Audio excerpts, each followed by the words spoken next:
এখন আমি কালকে আমার মাংস পিচ করে আনবো বাজার থেকে, দিয়ে যাবো। তোর মাংস আমরা খাবো কেন? তোর মাংস যারা খাওয়ার জন্য ঘুরতেছে তাদেরকে দিয়া, ওই আর তাদের তুই যাদের মাংস খাবি বলছিস তাদের থেকে নিয়ে আয়।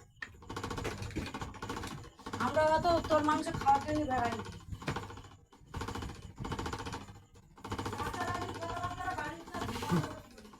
ঠিক বা উল্টো পাল্টা কথা বললি। হ্যাঁ, আমার একটা কথা আছে, আমি একটা ভিডিও করছি, চুপ করবি।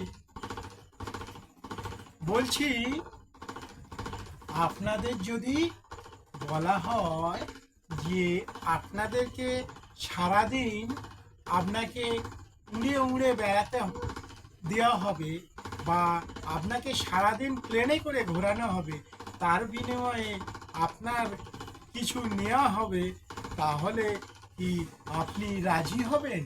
আর সেই মহিলাকে কি বলা হতে পারে তাহলে বুঝতে পারছেন?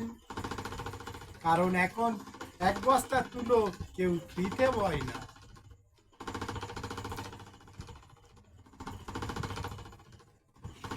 বলুন তো কি নিতে পারে ফ্রিতে? আর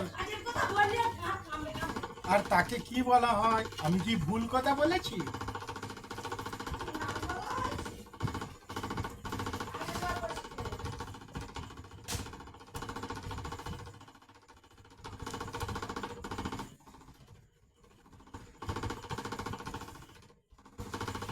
সে প্লেনে ওড়া বলো আর পাখির মতন ডানা মেলে চোখ বন্ধ করে সেকেন্ডে ওড়া বলো, সে যাই হোক, যে কোনো ওড়া বলুন, আপনারা বলুন এটাকে কি বলা হয়। আর সেটা নিশ্চয়ই কাউকে ব্যবহার তো করে। আর বলুন তো সে কি সারা জীবন ওই ব্যবহার করার জন্য ওই অবস্থা হবে আর রাস্তার পাগল হয়ে ঘুমিয়ে বেড়াবে? বলুন তো।